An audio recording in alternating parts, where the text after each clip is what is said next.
Hi friends, welcome back. My name is Sally and that is Echo, and I am an Australian mixed media artist. I had initially wanted to do a intro on camera, but I've been sick the last couple of days, so it's just pure voiceover this week. You might be able to hear it in my voice, and I am currently recording this voiceover cozy in my pajamas in my bed with a cup of tea by my side. So, this is my April Faves sketchbook spread, and while I was painting, the kitty committee was hanging out with me. That's Butters and Evie up the back, and then little Echo in the front there. Love to have my studio buddies with me. So this is an idea that I got from the wonderful I'm a Wonder on Instagram and YouTube. She does a monthly faves spread and paints it as a live stream every month, and I love tuning into that and doing art alongside her. I got this sketchbook in the Upcrate advent calendar last year, and it's such a cool idea, a way to keep a visual diary of the things that you're into that month. Cat fur in every video. And so I decided to dedicate this whole little A5 sketchbook to my monthly faves. So first up is the neon paint, the neon watercolours from Paul Rubens, which I haven't stopped using since I unboxed them. I've used them in everything that I've made recently. And next up we have the glorious, gorgeous Luxaria, who I discovered her YouTube channel because I was watching a lot of America's Next Top Model reaction content. I used to watch that show, those early seasons when it was on, and I used to watch it with a housemate of mine, and we loved it. And it's crazy how the early 2000s, everything was just so unhinged. So in my recommended videos was one of Luxaria's videos, and as soon as I discovered her channel, I just have been binging all of her videos. She's so amazing. If you are interested in truly terrible early 2000s like fashion shows and makeover shows, plastic surgery shows, Luxaria is your girl. She's hilarious and her insights are really fantastic. Highly recommend.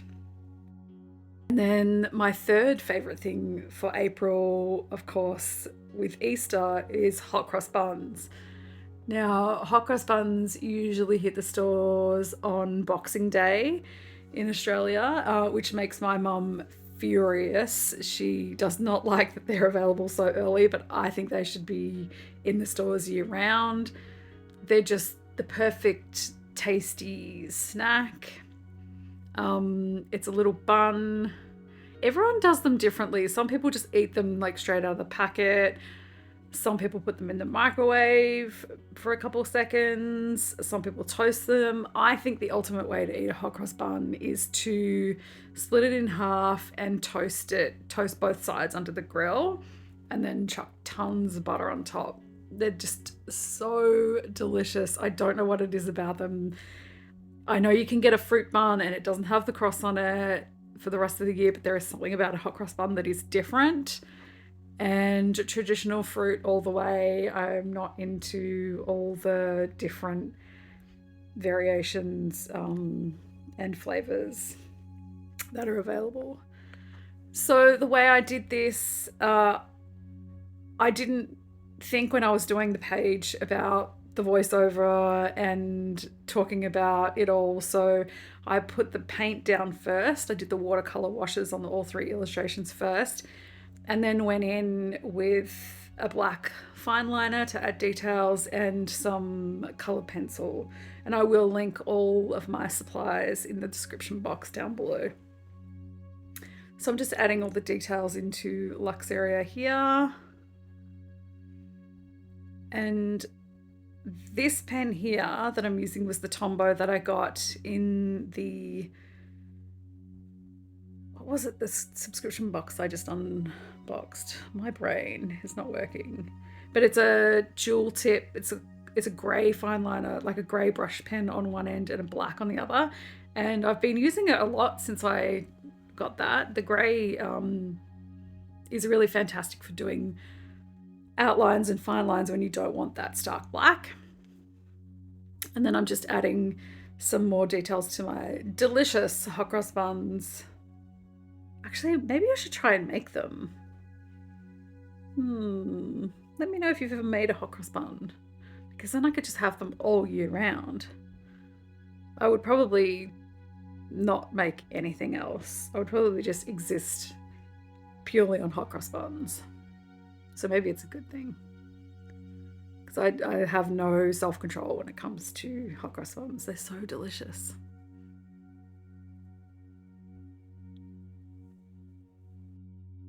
So it was fun to do a little illustration of my favorite Easter snack. Next up is the rainbow lorikeets.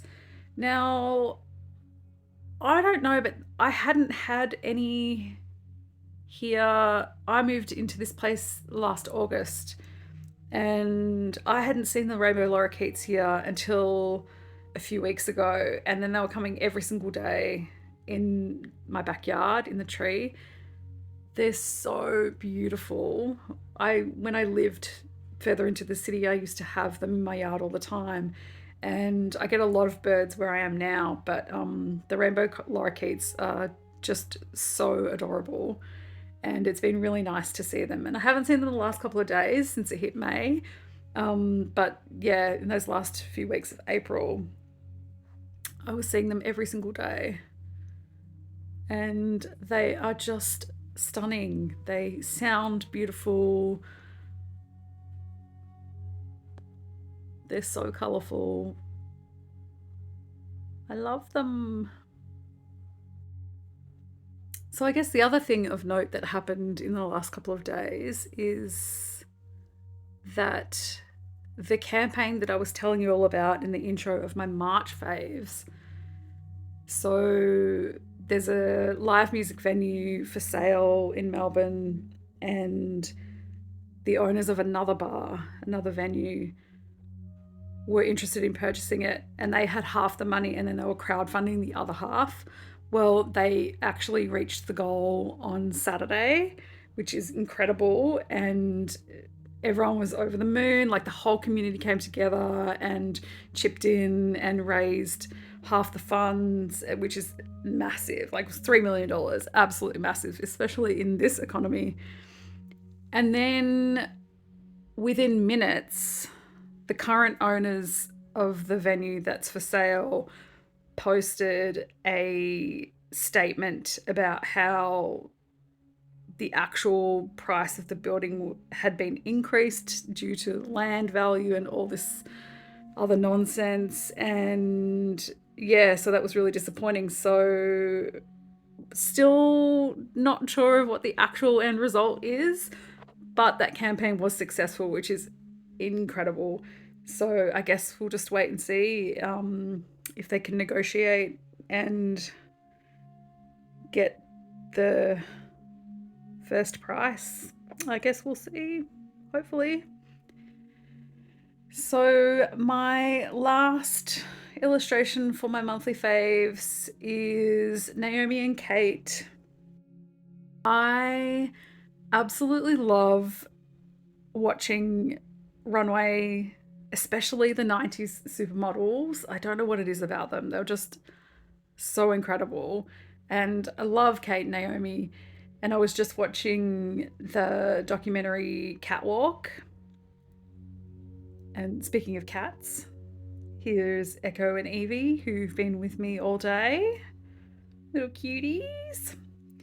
And so I was watching the documentary Catwalk, which is based on, it's focused mostly on Christy Turlington, but Naomi and Kate and the others do feature quite heavily in it, and I was just Google imaging in them, and this is just such an iconic photo.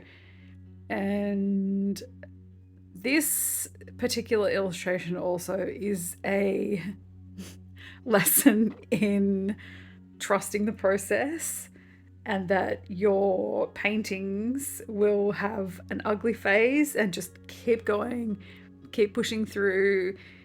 She just does not look like Naomi, just does not look right here. Like, I really done her dirty with this first watercolor wash, but it does all come together when you start adding in the details. Trust me, trust the process. Especially when you're working with paint on paper, and with watercolor, which is a transparent medium, you really just have to commit and just go for it and figure it out. And this kind of painting is sort of a lesson in problem solving as well, and trying to figure out how you can make it work, because it's not like gouache and acrylics where you can just like paint straight over the top of it if you've made a mistake to correct it. Like, watercolor just does not give you that. So yeah, I was a little bit nervous at this at this moment in time, but it did all come together in the end. So the way that I do my monthly faves, I don't just open up the sketchbook at the end of the month and figure it all out then. I actually, in my bullet journal, I keep a list, and on my to-do page I've got monthly faves, and I just write down things throughout the month that I've been super into. Like, I feel like Succession is going to feature heavily next month. That show is so good. This last season, I'm just living. And yeah, so I just keep a little list throughout the month of like things I've been particularly into. And then at the end, when I'm going to start sketching out my monthly faves, I sort of have a think about what I'm going to want to illustrate. And that's sort of how I figure it out. So here I'm adding in some more details, and this is when things sort of start to come together, and I'm like, okay, this is not going to be a total disaster, because I really feel like I nailed the Luxaria portrait, and I didn't want this, because this is a quarter of the whole piece, these two portraits. I did not want to have this mess up the whole page. So just adding in some coloured pencil, which I always like to do on top of my watercolour.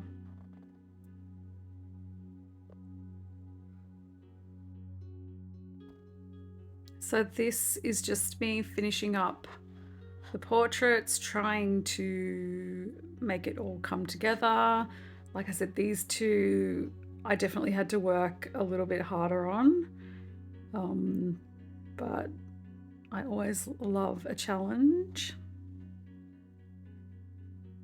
And it's good to look back on where you thought it was an absolute mess, and then see the end result and know that you can bring it back together.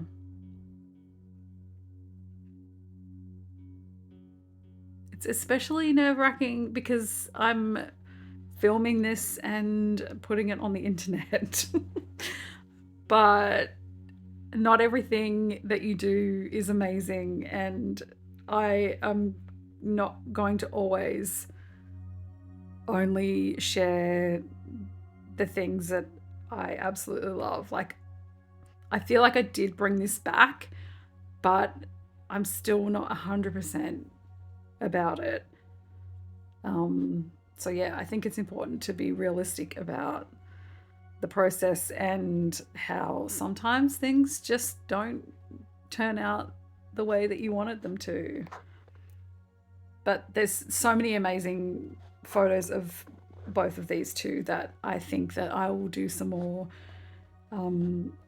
pictures of. I've got a book that's just on Kate, so I might do some more paintings just of Kate. I did a page in another sketchbook of just sketches, pencil sketches of Naomi, and I love the way that they turned out. And I think those sketches were much more successful than the initial sketch of this one. So, you know, sometimes just because you do one thing great one time doesn't mean that you're always going to nail it. And then I'm just going in with my neon colors again and just painting some color in the background. I will say all of this was done with that neon palette. I didn't use any other colors. I'm just using the neon paints that are in that set.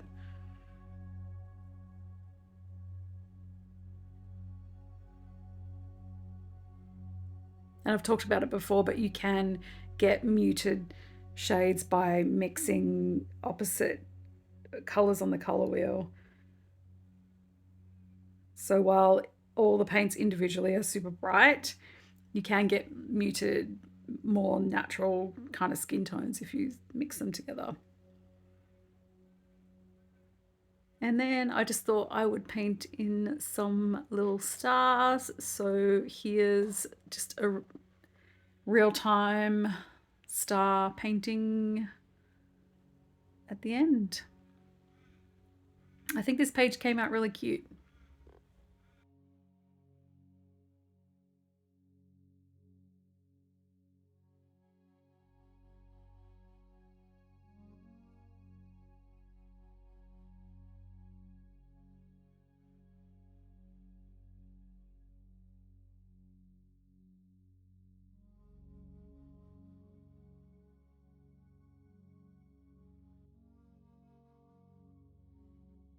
And here is the one thing that I don't miss about working in watercolor. I am never patient enough to let my layers dry completely. So we got this fuzzy blown out star on the right hand side there because I cannot wait until my layers completely dry. That's something that I've really liked about working in gouache because it dries so fast. And I know a lot of artists use a hairdryer with watercolor. I don't actually own a hairdryer, but that would probably be a good thing for me because I am so impatient. I just wanted to get it done. Yeah, that kind of, you know, wrecked it. But I think the final spread is really cute. I still am so in love with these neon colors. So I hope you liked this video. If you did, feel free to like this video, subscribe to my little baby channel, and I will see you next time. Thanks for watching.